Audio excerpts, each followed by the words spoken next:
Yes, sir. True indeed with you, Holy Circle Gaming. Thank you for rocking with your boy like always. Definitely a privilege and an honor to do as such. You know what we're doing today? We're going to continue on that topic, personal top 5 games of all time. And you know, like I told y'all from the beginning, very heated discussion, very good discussion, a great topic to have amongst your peoples, man. So if y'all get a chance, if y'all gamers out there, if y'all want to have a very good topic, have this discussion with them. Ask them what is their personal top 5 games of all times. And you will be surprised about the answers that you're getting.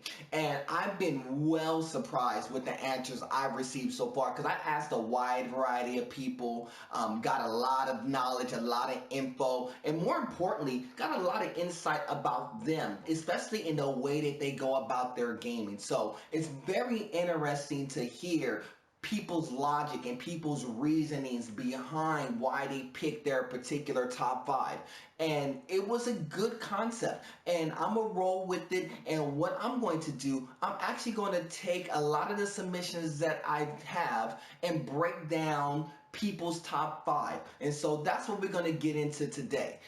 Today, what I have is a top 5 selection coming from my boy Boom Boom Shot Put. Let's say it again. Boom Boom Shot Put. I like that name. That's a dope name. I'm not even mad at that. That's just a fresh name. That's going to be another topic of conversation at some point in time. How people got their gamer tags or their screen names, because that would be a good, interesting topic of conversation too. Something to look forward to down the line. Cause we definitely going to get into like gamer tags and the way people came up with their gamer tags. So definitely want to get into that as well. So today, what I'm going to do, I'm going to actually break down Boom Boom Shot Put's personal top 5. And so I want y'all to understand, so when y'all see this and see like, hey, this is his top 5, I'm going to give you my top 5 too. Like you'll see my top 5 as well. So you can say it's good, bad, whack, or whatever. And you're going to see his top 5 today. And I'm going to break down more people's top 5 as we go along. And you tell me what you think. You tell me if it's a solid top 5 or not. You tell me which games that you would keep in that top 5. You tell me which games you would not keep in that top 5. You tell me if the top 5 is good, if it's viable, if there's a good reason, a logic behind it. Because that's exactly what I'm going to do. I'm going to actually take Boom Boom Shot Put's top 5 games, and I'm going to actually break them down and give you the reasons why, yes, I could definitely see them being in the top 5, and I'm going to tell you the reasons why I may or may not have, and tell you the reasons why they're not in my personal top 5. But I can make a case for just about any game being in people's top 5. But I'm going to make a case to tell you why maybe these games aren't in my top 5 too. I'm going to give you both looks. I'm going to give you the good, I'm going to give you the bad, I'm going to give you the official. So, hey, so Boom Boom top 5, to Boom Boom Shot Put. Hey, I know you're going to be mad at your boy by the time it's said and done. I apologize ahead of time, but I'm going to make a good case for you. So hopefully you enjoy this. I hope everybody watching in YouTube land and people who catch this on the opposite side likes it too. So let's go ahead and get into it.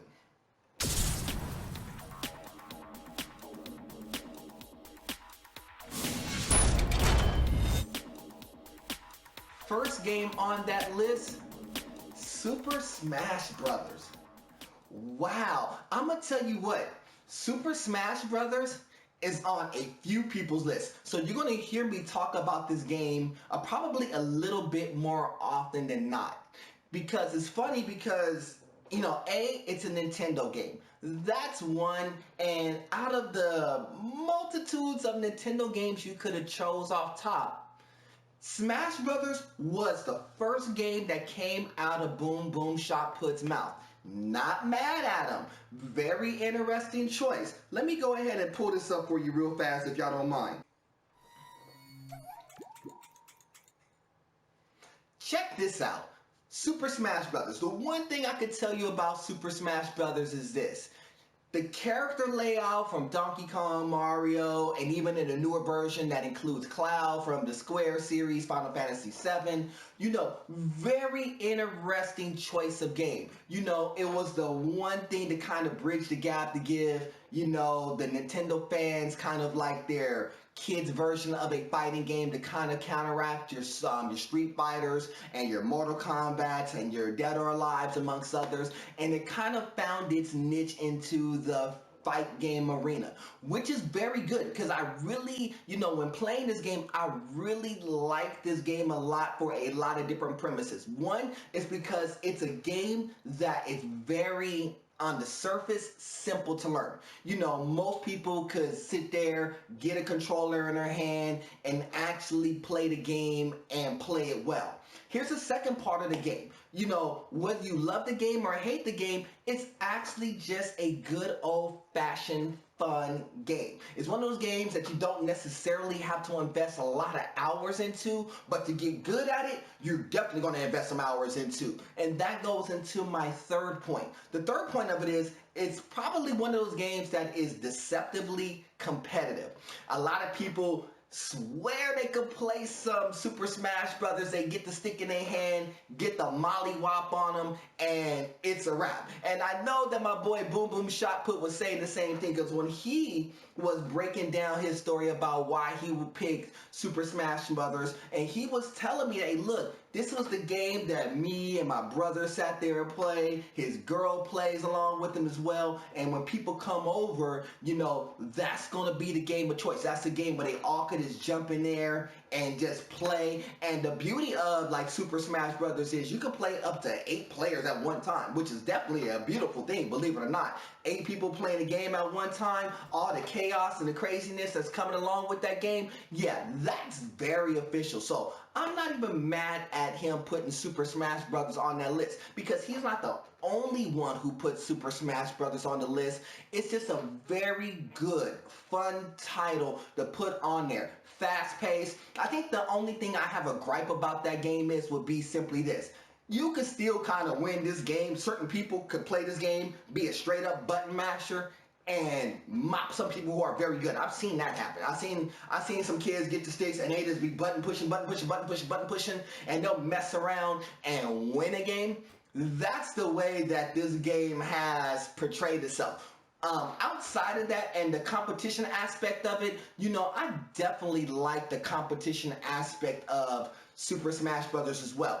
You're seeing it, it's an esport game, been an esport game for a long period of time. It's big competition on the same levels as you have like Mortal Kombat competition and Street Fighter competitions and DOA competition. Super Smash Brothers is in the competition list just the same. So it is nothing wrong with Super Smash Brothers being on boomboomshotputt's top 5, you know, personal top 5 list, because I get it. I mean, that's one of those games that I could see definitely being a top 5 contender, especially if you're a Nintendo fan, especially if you're a fighting fan that doesn't want the super technical, even though, believe it or not, Smash Brothers is very technical when you really get down to the nuts and bolts of the game, but on the surface it doesn't feel like it's technical because it just feels like a bunch of button mashing and stuff, but it's a very technical game at a high pace, but it doesn't feel as such. It doesn't feel as technical as a Street Fighter or a Mortal Kombat or a DOA amongst others, but it's definitely in that category.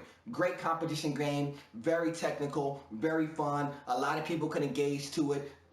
Not a lot of blood and guts because it's definitely kid friendly. Shout outs to Nintendo because they always want to make their games kid friendly. So it's definitely all those things combined.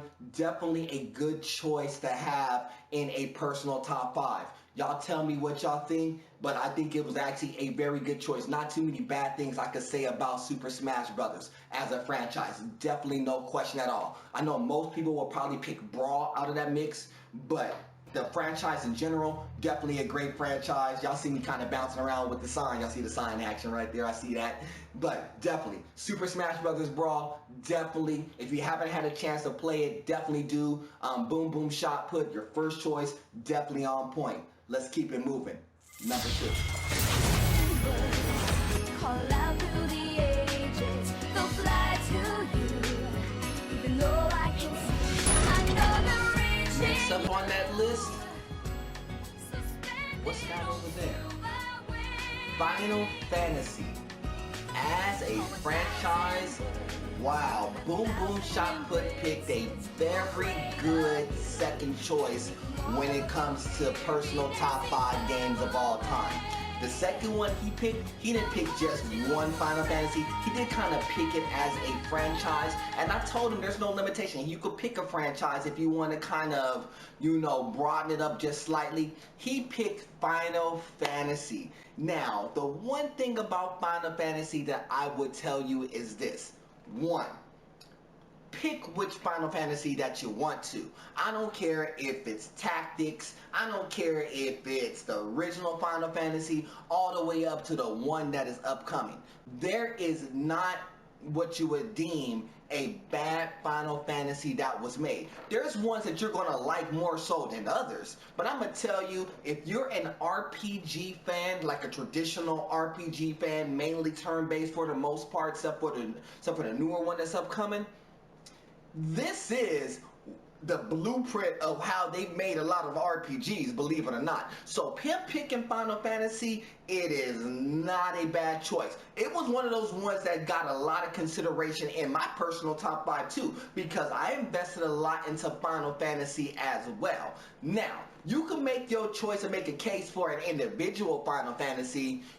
Some people like 4, some people like 9. The masses like 7. The other set of the masses like 10. More like 13. It just depends. But you can't tell me that Final Fantasy is not a bad choice, because to me, it is a fantastic choice. Tell you what, story writing, off the charts. You can't